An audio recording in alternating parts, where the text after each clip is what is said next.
Ration സമരം, ration വ്യാപാരികൾ കമ്മീഷനുമായി ബന്ധപ്പെട്ട പരാതികളൊക്കെ ഉന്നയിച്ച് നടത്താനിരുന്ന സമരം പിൻവലിച്ചിരിക്കുകയാണ്.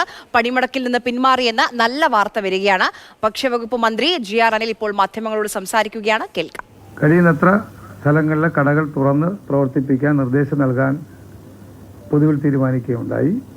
പലരും സമരവുമായി ബന്ധപ്പെട്ട് നേതാക്കന്മാർ ജില്ലാ കേന്ദ്രങ്ങളിലായതുകൊണ്ട് അവരുടെ കടകൾ ഇന്ന് ചിലപ്പോൾ തുറക്കാൻ ബുദ്ധിമുട്ടാണെങ്കിൽ നാളെ രാവിലെ മുതൽ സമയത്തിലൊരു മാറ്റമില്ലാതെ 8 മണിക്ക് തന്നെ തുറന്ന് പ്രവർത്തിപ്പിക്കാമെന്ന് സമ്മതിച്ചാണ് യോഗം പിരിഞ്ഞത്.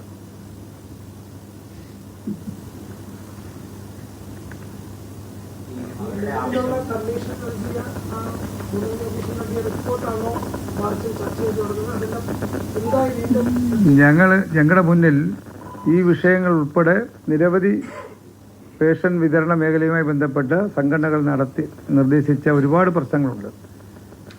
അതെല്ലാം എന്താണെന്ന് പരിശോധിക്കാൻ സിവിൽ സപ്ലൈസ് കമ്മീഷണറേറ്റിലെ കൺട്രോളറായിട്ടുള്ള സീനിയർ ഉദ്യോഗസ്ഥനെ അവരെ 3 അംഗങ്ങളെ ചുമതലപ്പെടുത്തി അവർ സംഘടനകളുമായും വ്യക്തികളുമായി ആശയവിനിമയം നടത്തി ആ മേഖലയിൽ വരുത്തേണ്ട മാറ്റങ്ങളെ സംബന്ധിച്ച് ഒരു നിർദ്ദേശമടങ്ങിയ റിപ്പോർട്ടാണ് നൽകിയത്.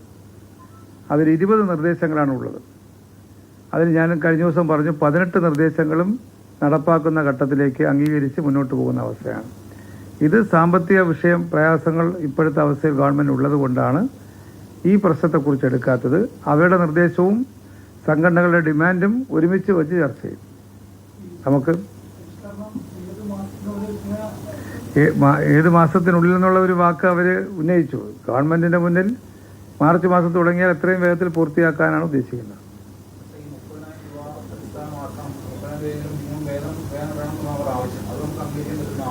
അല്ല, അത് ചർച്ച ചെയ്തിട്ട് നമുക്ക് തീരുമാനിക്കാം. 30 എന്നാണോ എത്രയാണെന്നുള്ളതിനെ സംബന്ധിച്ച് മാർച്ചിൽ ചർച്ച തുടങ്ങുമ്പോൾ അതുമായി ബന്ധപ്പെട്ട് നമുക്ക് നോക്കാം. പ്രായോഗികമായി കേരളത്തിൽ നടപ്പാക്കാൻ കഴിയുന്ന രീതിയുണ്ടല്ലോ, അത് നമുക്ക് ആലോചിക്കേണ്ടതാണ്. കാരണം ഇപ്പോൾ തന്നെ ചില കടകൾ വളരെ നോമിനലായിട്ടുള്ള വിൽപ്പന മാത്രം നടക്കുന്ന കടകളുണ്ട്. അതൊക്കെ തുറന്ന് പോകണ്ടോ എന്നുള്ള കാര്യം അടക്കം ആ ലൈസൻസുകൾ ആലോചിക്കേണ്ട വിഷയമാണ്. അങ്ങനെ ഒരു വലിയ ബാധ്യത നമുക്ക് എടുക്കാൻ പറ്റില്ലല്ലോ. അപ്പോൾ അതുകൊണ്ട് കടകളുടെ പ്രവർത്തനം മെച്ചപ്പെടുത്താൻ അതിന് സഹായകമാവുന്ന ഒരുപാട് പദ്ധതികൾ നമ്മൾ ഈ പീരീഡിൽ തന്നെ കൊണ്ടുവന്നിട്ടുണ്ട്. ഉദാഹരണം K-സ്റ്റോർ. ഇതുപോലെ വരുമാന മാർഗം തീരെ ഇല്ലാത്ത കടകൾക്ക് K-സ്റ്റോർ ആരംഭിച്ചാൽ അതിലൂടെ അധിക വരുമാനം ലഭിക്കുന്ന ഒരു സാധ്യത ഗവൺമെൻറ് തുറന്നു കൊടുത്തു.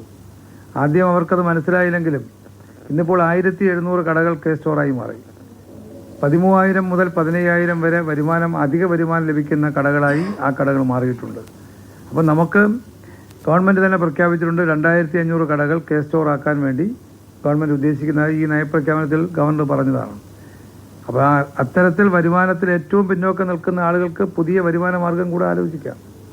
മുമ്പാണെങ്കിൽ റേഷൻ കടയിൽ അരി, ഗോതമ്പ്, പഞ്ചസാര, മണ്ണെണ്ണ ഈ 4 ഉൽപ്പന്നമല്ലാതെ മറ്റൊരു ഉൽപ്പന്നം വിറ്റാൽ നടപടിയാണ്. ആക്ട് അനുസരിച്ച് നടപടിയെടുക്കാൻ ഉദ്യോഗസ്ഥർക്ക് അധികാരമുണ്ട്. ഇന്നിപ്പോൾ പൊതുമേഖലാ സ്ഥാപനങ്ങളുടെ എല്ലാ ഉൽപ്പന്നങ്ങളും വിൽക്കാൻ കഴിയുന്ന കേന്ദ്രമായി K-സ്റ്റോർ മാറിയിരിക്കുകയാണ്. അപ്പം പുതിയ വരുമാന മാർഗങ്ങൾ അത്തരത്തിൽ പിന്നോക്കം നിൽക്കുന്ന സാമ്പത്തികമായിട്ട് പ്രയാസം അനുഭവിക്കുന്ന ലൈസൻസി ആ വഴികൾ കൂടി തേടണം. എല്ലാം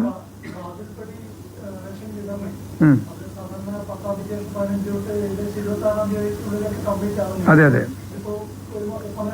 സമരക്കാരണം ഫെബ്രുവരി മാസത്തെ പ്രയാസം നമുക്ക് വരുന്ന അവസ്ഥ വന്നു. എന്നാൽ ഇന്നലെ മുതൽ അവർ മാറിയല്ലോ. ഇന്നു മുതൽ അവർ വിതരണം ചെയ്തു തുടങ്ങി. നിലവിൽ തന്നെ സമരം നിലനിൽക്കുമ്പോൾ തന്നെ 9 താലൂക്കുകളിലെ സമരക്കാർ സമരത്തിലേക്ക് പോകാതെ അവർ ഇത് സഹകരിക്കുന്ന നിലപാട് സ്വീകരിച്ചു. എങ്കിലും ആ സമരം നീണ്ടുപോയിരുന്നെങ്കിൽ ഫെബ്രുവരി മാസത്തെ വിതരണത്തെ ബാധിക്കുമായിരുന്നു.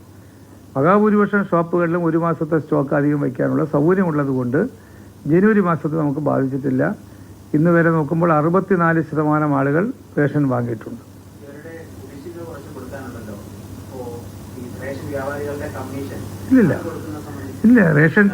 ഇല്ല റേഷൻ വ്യാപാരികളുടെ കമ്മീഷൻ കഴിഞ്ഞ മാസത്തെ ഈ മാസം കൊടുക്കേണ്ടതാണ്. അതാണ് ഈ വ്യവസ്ഥ ഉണ്ടാക്കുന്നത് ഓരോ മാസവും. ഇന്നിപ്പോൾ അത് ക്ലിയറൻസ് നൽകിയിട്ടുണ്ട്. നാളെ രാവിലെ എല്ലാ റേഷൻ വ്യാപാരികളുടെ അക്കൗണ്ടിലും അവരെ കമ്മീഷൻ എത്തും.